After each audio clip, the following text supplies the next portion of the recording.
Hello សួស្តីអ្នកទាំងអស់គ្នាជួបជាមួយខ្ញុំបាទ Mr. Long ម្ដងទេបាទថ្ងៃនេះគឺយើងមកលេង blog ព្រោះទៀតហើយបាទអញ្ចឹងដូចអ្នកទាំងអស់គ្នាឃើញជាមួយនឹងដើមវីដេអូអញ្ចឹងរូបនៅក្នុងវីដេអូហ្នឹងអញ្ចឹងបាទគឺខ្ញុំនឹងមកចែក fruit ឲ្យអ្នកទាំងអស់គ្នាដោយឥតគិតថ្លៃចែក free អត់មានយកលុយយកអីទេគឺឲ្យ free តែម្ដងបាទអញ្ចឹងដើម្បីចូលរួមការលេង challenge របស់ខ្ញុំដែលខ្ញុំមាន challenge ឲ្យអ្នកទាំងអស់គ្នាលេងដើម្បីឈ្នះ fruit និងលេង Five ជុំគ្នាហ្នឹងឯងបាទគឺ challenge នេះខ្ញុំនឹងរៀបរាប់ដូចតទៅសម្រាប់ការចូលលេងបាទហើយរបៀបចូលលេង challenge របស់ខ្ញុំគឺអត់មានអីពិបាកទេដំបូងគឺអ្នកនរគ្នាចូលជាមួយនឹង group Telegram របស់ខ្ញុំមកបើមិនជាអត់មាន group ចូលក៏អាចលេងបានដែរតែគ្រាន់តែពេលដែលខ្ញុំលេងគីឡូអ្នកគ្នារៀងពិបាកហើយអញ្ចឹងទៅពេញ server ពេញហើយអញ្ចឹង link group ខ្ញុំដាក់នៅខាងក្រោម description បាទអាចចុចចូលមើលក្នុងហ្នឹងខ្លួនឯងបានហើយចូលទៅកាន់ group របស់ខ្ញុំទៅគឺពេលដែលខ្ញុំលេង challenge ខ្ញុំប្រាប់ឲ្យបាទហើយ challenge ហ្នឹងគឺលេងនៅម៉ោង3ល្ងាចថ្ងៃអាទិត្យបាទថ្ងៃអាទិត្យទីប្រហែលទេបាទអញ្ចឹង challenge ហ្នឹងគឺលេងនៅថ្ងៃអាទិត្យទី25ខែឧសភានៅឆ្នាំ2025គឺខ្ញុំលេង challenge giveaway fruit ឲ្យអ្នកគ្នា3ដែលគិតថ្លៃមានដូចជា gas fruit shadow និង buddha បាទដើម្បីអរគុណអ្នកគ្នាសម្រាប់ការគ្រប់គ្រងរបស់អ្នកនរគ្នាចំពោះរូបខ្ញុំបាទឥឡូវកុំឲ្យគ្នាយើងវែងឆ្ងាយយូរឥឡូវខ្ញុំចូលទៅកាន់របៀបលេង challenge របស់ខ្ញុំដល់គ្នាទៅថា challenge ហ្នឹងគឺលេងគេខ្លះបាទតោះយើងចាប់តាមដល់គ្នាបាទអញ្ចឹង challenge ហ្នឹងគឺយើងលេងនៅសមុទ្រទី1បាទតែថាតែខ្ញុំទៅសមុទ្រទី2ទី3អត់កើតទេអញ្ចឹងគឺយើងលេងនៅសមុទ្រទី1ហើយ challenge ហ្នឹងគឺយើងលេងចាប់ fruit បាទអញ្ចឹងចាប់ fruit គឺចាប់ fruit របៀបម៉េចបាទគឺចាប់ fruit យកអ្នកឈ្នះចំនួន3នឹងទទួលបាន fruit shadow buddha និង gas បាទឥ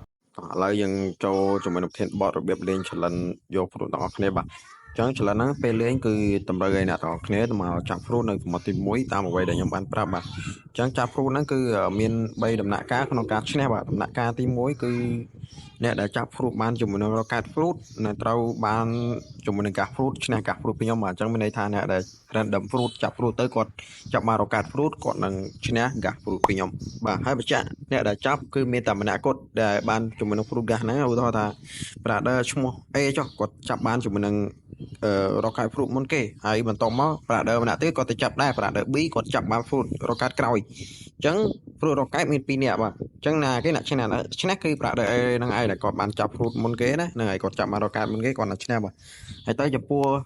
fruit បន្តទៀតនៅ for ជាមួយនឹង Buddha អញ្ចឹងសម្រាប់ fruit Buddha នេះខ្ញុំនឹងឲ្យទៅកាន់អ្នកដែលចាប់ fruit បានតម្លៃខ្ពស់ជាងគេបងអស់នៅក្នុង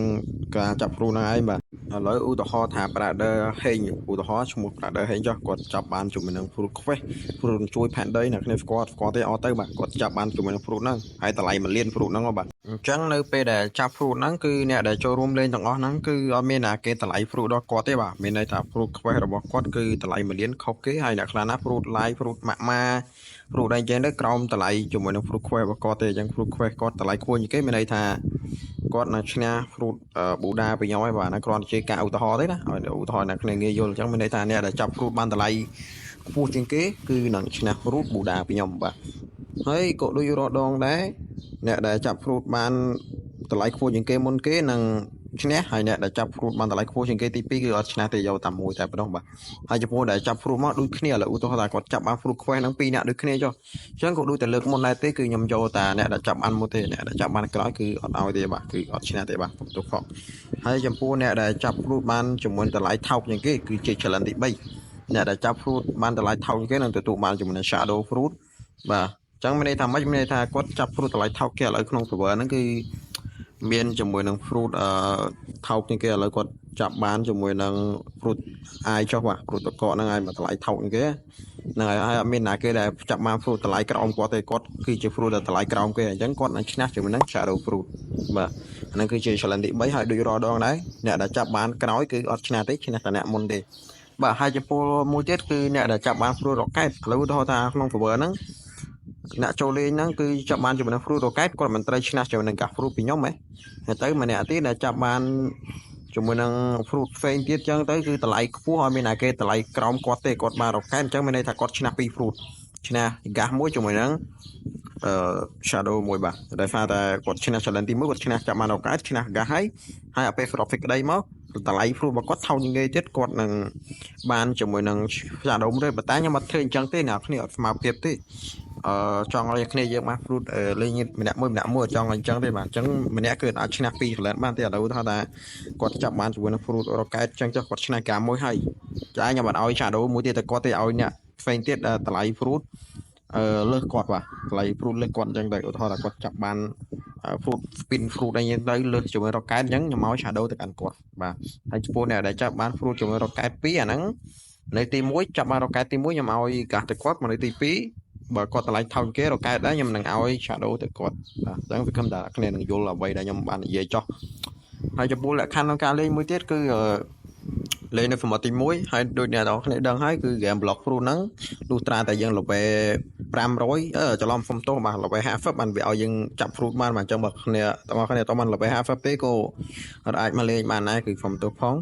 បាទហើយពេលលេងក៏ដូចគ្នាដែរគឺ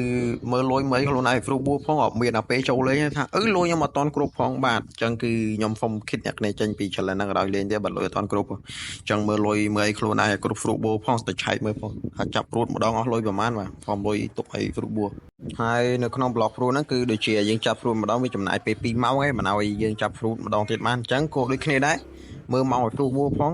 ខ្ញុំលេងនៅថ្ងៃអាទិត្យហ្នឹងមានន័យថាអ្នកគ្នាមិនបាច់ចាប់ fruit អីទាំងអស់ថ្ងៃអាទិត្យហ្នឹងព្រោះខ្លាចតែអ្នកគ្នាចាប់ fruit ទៅដល់ម៉ោងខ្ញុំលេង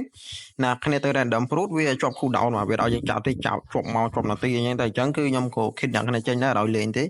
ព្រោះមកជា fly ផងដោយសារតែត្រូវតែធ្វើអញ្ចឹងហើយបាទអញ្ចឹងយើងត្រូវមើលម៉ោងមើល fruit បួដោយសារតែនៅក្នុង server គឺយើងអាចលេងបានមនុស្សច្រើនទេបាទគឺសុំទោសខ្លាំងមែនទែនគ្នាយើងព្រោះអី server block fruit នោះវាអាចដាក់មនុស្សបានតែ2 10នាក់ទេហើយខ្ញុំម្នាក់ឯងអញ្ចឹងអ្នកគ្នាអាចចូលលេងបានត្រឹមតែ11នាក់ទេបាទចូល11នាក់គឺពេញ server បាត់ហើយអ្នក fan ទៀតចូលបានតែអញ្ចឹងអ្នកដែល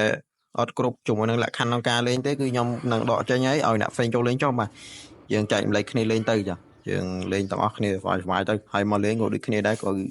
ខ្ញុំរក្សាជីវធម៌និង ថយល្អផងនិយាយចេះស្ដាប់គ្នាផងអត់មានមកតប៉ែណាញ៉ៃញ៉ៃមកដល់គឺឈរគ្នាតម្រង់ជួរគ្នា